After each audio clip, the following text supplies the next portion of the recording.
આમળા કરતાં 3 ગણું વધારે વિટામિન સી અને કેલ્શિયમથી ભરપૂર સરગવાની સિઝન આવે ને એટલે આપણે તેનું શાક, કઢી, સૂપ બનાવી અને ખાતા હોઈએ છીએ. પણ સરગવાની સિઝન જતી રહે પછી શું? કિચન સિરીઝમાં આજે ગુણોયુક્ત સરગવાની સિંગનું અથાણું જૂની રીતથી બનાવવાના છીએ. આ વિડીયો જોઈ ધ્યાન રાખવા જેવી બધી બાબતો અનુસરી તમે આ સરગવાનું સ્વાદિષ્ટ અથાણું બનાવશો ને તો આ અથાણું ઘરમાં બધાને ભાવશે પણ ખરા અને સ્વાદ સાથે સરગવાના ગુણો આખું વર્ષ બધાને મળશે. તો સરગવાની સિંગનું અથાણું બનાવવાની શરૂઆત. અહીં મેં 250 ગ્રામ સરગવાની સિંગ છે ને તે પાણીથી ઘસી અને સાફ કરી કપડા વડે કોરી કરી લીધી છે. સરગવાની સિંગ બની શકે ને તો આવી થીક જ લેવાની, જેથી તેમાં ગળનું પ્રમાણ વધારે હોય. જો પતલી સિંગ હશે ને તો તેમાં ગળનું પ્રમાણ નહીવત હશે તો અથાણું સારું નહીં બને. હવે સરગવાની સિંગને આ રીતે ચપ્પુ વડે આછી આછી છાલ કાઢી લેવાની છે. આછી છાલ કાઢવાથી સરગવામાં છાલના ગુણો પણ જળવાઈ રહે છે અને અથાણું ખાવામાં બહુ કડક પણ નહીં લાગે. અને હા, આ અથાણુંનો ઉપયોગ કેમ કરવો અને કઈ રીતે ખાવું ને એ પણ હું તમને આગળ જણાવીશ. અહીં આ રીતે બધી સિંગની છાલ ઉખાડી લીધા પછી હવે સિંગના નાના નાના ટુકડા કરી લઈશું. આ રીતે એક બાઈટમાં ખાઈ શકાય ને તેવા ટુકડા કરવાના છે. અહીં મીડિયમથી નાની સાઈઝના ટુકડા કરી લીધા પછી બધા ટુકડા હવે સિંગના થઈ ગયા છે. તો અથાણું બનાવવા માટે ગેસની મીડિયમ ફ્લેમ પર એક કઢાઈમાં 2 ગ્લાસ જેટલું પાણી ગરમ કરવા માટે ઉમેરશું. પાણી ગરમ થઈ જાય ને એટલે આ પાણીમાં સરગવાની સિંગના ટુકડા ઉમેરી દઈશું. હવે કઢાઈનું ઢાંકણ ઢાંકી માત્ર 5 મિનિટ માટે આ સિંગને ગેસની મીડિયમ ફ્લેમ પર ઉકળવા દેવાની છે. અહીં લગભગ ઉકળતા 5 મિનિટ થઈ ગઈ છે તો કઢાઈનું ઢાંકણ ખોલશું. સરગવાની સિંગના ટુકડા છે ને તે અધકચરા ચડી માત્ર સહેજ જ એવા સોફ્ટ થયા છે. ચપ્પુ વડે ચેક કરતા જુઓ, તે પ્રેસ થઈ જાય છે પણ મેશ નથી થઈ જતા. બસ આ ટુકડાને આવા જ સ્ટીમ કરવાના છે. હવે ગેસ બંધ કરી અને સરગવાની સિંગને ઝારા વડે પાણીમાંથી નિતારી અને બહાર કાઢી એક પોળા બાઉલમાં લઈ લેવાના છે. બધા સરગવાના ટુકડા હવે બહાર કાઢ્યા પછી હવે મિક્સરના જારમાં 2 ટીસ્પૂન રાઈ લેશું. મેં અહીં કાળી રાઈ લીધી છે, પણ જો પીળી રાઈ હોય ને તો તે પણ વાપરી શકાય છે. હવે જારનું ઢાંકણ ઢાંકી દઈ અને બધું પીસી લેવાનું છે. અહીં પીસ્યા પછી જુઓ, રાઈનો આવો અધકચરો ભૂકો કરવાનો છે.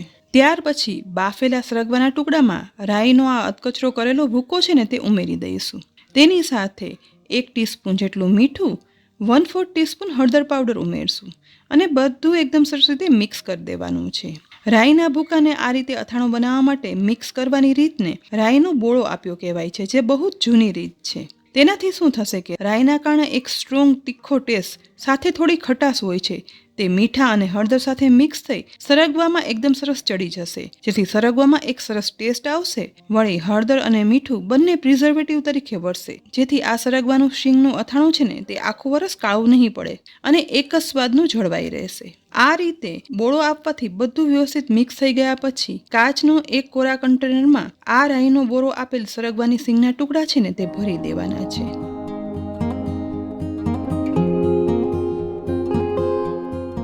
બધા સરગવાના ટુકડા કન્ટેનરમાં ઉમેરાઈ જાય ને એટલે આ કાચની બરણીમાં સરગવાની સિંગ ડૂબે ને એટલું ઠંડુ, એટલે કે નોર્મલ રૂમ ટેમ્પરેચર પર હોય ને તેવું પાણી ઉમેરી દેવાનું છે. બસ બધી સિંગ પાણીમાં ડૂબી ગઈ છે તો હવે બરણીનું ઢાંકણ ઢાંકી આ બરણીને 3 દિવસ માટે એક સાઈડ રાખી દઈશું. અને હા, આ 3 દિવસ દરમિયાન વચ્ચે વચ્ચે આવી રીતે દિવસમાં 2-3 વખત બરણીને ચલાવતા રહેવાનું છે, જેથી સરગવાની સિંગના ટુકડા છે ને તે ઉપર નીચે થઈ જાય. અહીં હવે જુઓ, 3 દિવસ પછી રાઈનો બોળામાં સરગવાની સિંગ રાખ્યા પછી સરગવામાં હળદરનો કલર સરસ આવી ગયો છે અને રાઈનો બોરો પણ બેસી ગયો છે. તો કાચની બરણીનું ઢાંકણ ખોલી એક બાઉલ ઉપર ગરણી રાખી બોળા સહિત જ સરગવાની સિંગ ઉમેરી દઈશું, જેથી પાણી બધું જ ગળાઈ જશે અને ઉપર તરફ રહેલા સરગવાની સિંગ થોડી સોફ્ટ થઈ છે. અને ટેસ્ટ કરશો ને તો બોળો ચડી રાઈની ખટાશનો ટેસ્ટ પણ તમે ચાખી શકશો. હવે ચાળેલા આ સરગવાના ટુકડાને એક પોળી ડીશમાં કાઢી લેવાના છે અને આ રીતે ડીશમાં તેને છૂટા છૂટા ફેલાવી દઈશું.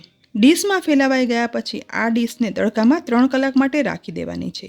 જો ઘરમાં તડકો ના આવતો હોય ને તો 5 કલાક માટે ઘરમાં પંખા નીચે સિંગને થોડી એવી સુકાવા દેવા રાખવાની છે. પણ હા, આ સિંગને આપણે વધારે નહીં સુકવીએ. અહીં જુઓ, લગભગ 3 કલાક તડકામાં સુકાયા પછી બધી સિંગ સાવ સુકાણી નથી, થોડી એવી સુકાઈ અને કડક થઈ છે અને થોડી અંદરથી સોફ્ટ રહી છે. તો હવે સરગવાનું અથાણું બનાવવા માટે ગેસની લો ફ્લેમ પર ગરમ થતી પેનમાં 1/3 કપ તેલ ઉમેરશું. આખું વરસ સાચવવા માટે અથાણામાં હંમેશા તેલ વધારે જ જોઈએ છીએ. ગરમ થતા તેલમાં 1/4 ટીસ્પૂન હિંગ ઉમેરશું. જુઓ, તેલમાં હિંગ તુરંત જ સતળાય અને ઉપર નથી આવતી. બસ આ અથાણામાં મસાલો બનાવવા માટે આવું જ થોડું એવું ગરમ જ તેલ જોઈશે.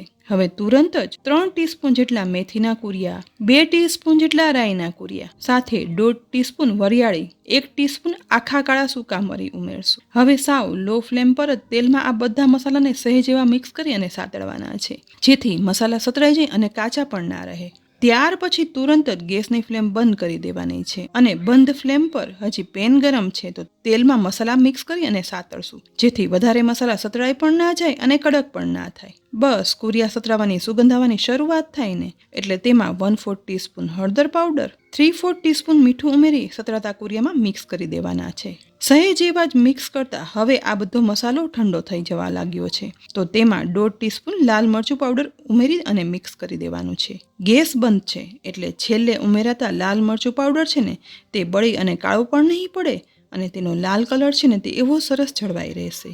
બસ સહેજ એવું મિક્સ કર્યા પછી હવે સુકાયેલા સરગવાની સિંગના ટુકડા છે ને તેને આ મસાલામાં ઉમેરી દઈશું. બધું એકદમ સરસ રીતે મિક્સ કરી દેવાનું છે, જેથી દરેક સરગવાની સિંગમાં આ મસાલો છે ને તે મિક્સ થઈ જાય. આ સરગવાનું અથાણું રાઈના બોળો આપવાથી આ અથાણાનો એક અલગ જ સ્વાદ થાય છે અને સરગવાના શાક સૂપના બદલે આ રીતે અથાણું પણ બનાવી શકાય છે અને બીજા અથાણાની જેમ આખું વર્ષ માટે ઉપયોગમાં લઈ શકાય છે. બધું એકદમ સરસ મિક્સ થઈ અને લાલ ચટક સરગવાનું અથાણું બની જાય ને એટલે હવે અહીં મેં વ્હાઈટ વિનેગર લીધો છે. તેમાંથી 1/8 કપ એટલે કે ટીસ્પૂન પ્રમાણે ગણીએ ને તો 3 ટીસ્પૂન જેટલું વિનેગર છે ને તે આ અથાણામાં ઉમેરી દેવાનું છે.